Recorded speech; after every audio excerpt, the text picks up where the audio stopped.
D'avant-hier à aujourd'hui, comment vous avez pu gérer les autres cas de ces communautés? Justement, ça c'est une très bonne question. De avant-hier à aujourd'hui, on n'a pu gérer aucun décès encore. Aucun. Parce que vous n'êtes pas sorti. Parce que vous n'êtes pas sorti. Parce qu'on ne peut pas sortir, parce que ceux qui peuvent sortir n'ont plus rien comme matériel pour travailler. Je vous dis que tous ceux avec lesquels la Croix-Rouge travaille a été brûlé. Complètement.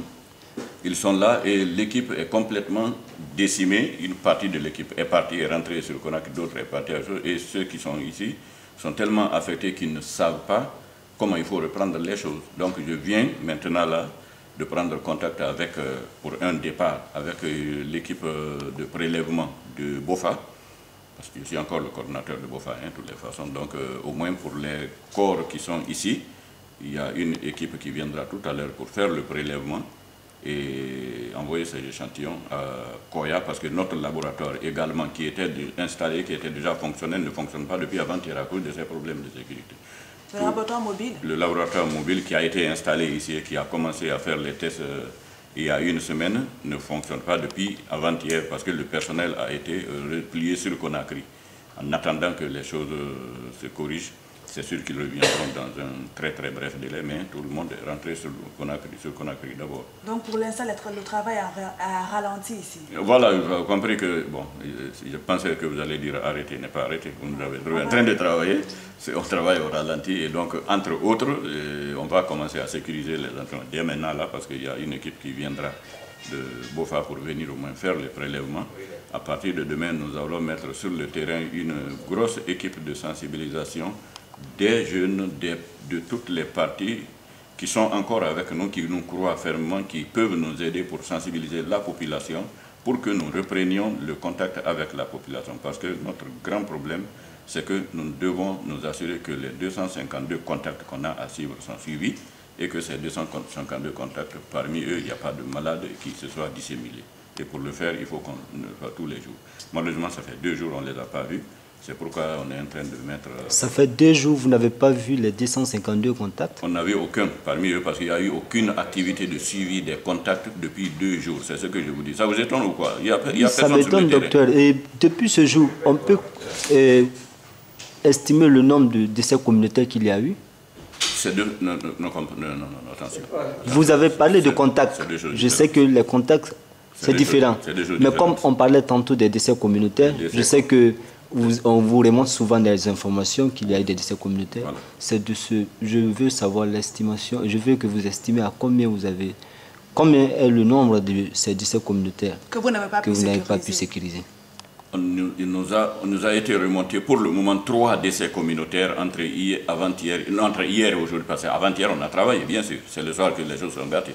Hier, samedi, on n'a pas travaillé. Je crois qu'il y a eu 2 à 3 décès communautaires hier qu'on n'a pas pu gérer. Et il y a 2 décès à l'hôpital qui sont maintenant là pour lesquels j'envoie les gens. Donc on n'a pas travaillé hier. Avant-hier, c'était vendredi. Vendredi, c'est le soir que les choses se sont gâtées. Donc on a travaillé vendredi. Ok? Oui. Voilà. Donc vendredi, on a vu nos contacts. Samedi, on n'a vu aucun de nos contacts. C'est 2 choses différentes, hein, les décès communautaires. Et parlons maintenant de ces contacts dont vous parliez tantôt. Ces contacts étaient dans le CTE?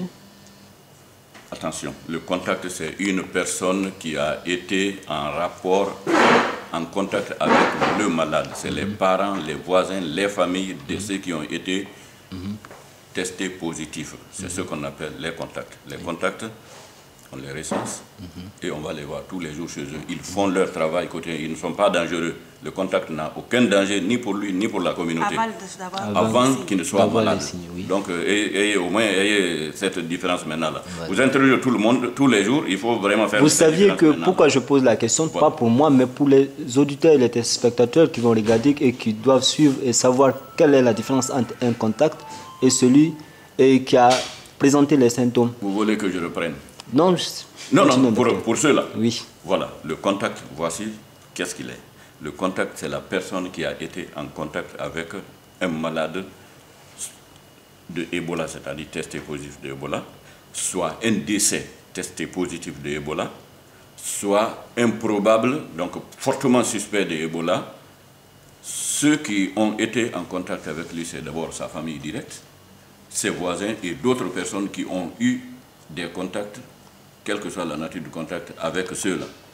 Parce que s'il y a contamination, on ne peut trouver que parmi ceux-là. OK? Et donc, s'il y en a qui peuvent tomber malades de Ebola, il ne peut y avoir que parmi ceux-là. C'est pourquoi on recense tous les contacts. OK? On leur explique en quoi consiste le suivi. On les suit pendant 21 jours. Les 21 jours, à quoi ça va consister?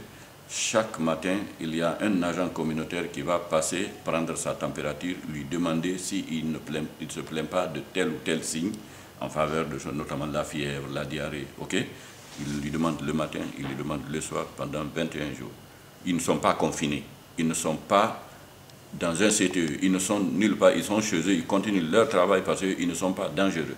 Ils ne présentent aucun danger ni pour eux, ni pour la communauté, tant qu'ils ne sont pas malades. Mais puisque les malades, ça ne peut être que parmi eux, lorsqu'on a suivi quelqu'un pendant 21 jours, le jour où il est tombé malade, on saura qu'il est tombé malade parce qu'on l'a vu. OK?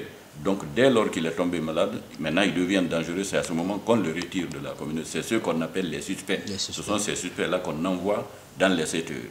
Nous, on a déjà une étape intermédiaire à partir de la semaine dernière, c'est que ces suspects, on peut déjà les prélever. Au lieu d'envoyer les suspects jusqu'à Koya ou Conakry, on peut déjà les prélever et les tester ici. Ceux qui sont négatifs, on ne va pas continuer à les transporter. Ceux qui sont positifs, c'est ceux-là qu'on va envoyer au CTE, soit à Koya, soit à Conakry pour le traitement. OK? Voilà, c'est ça les contacts.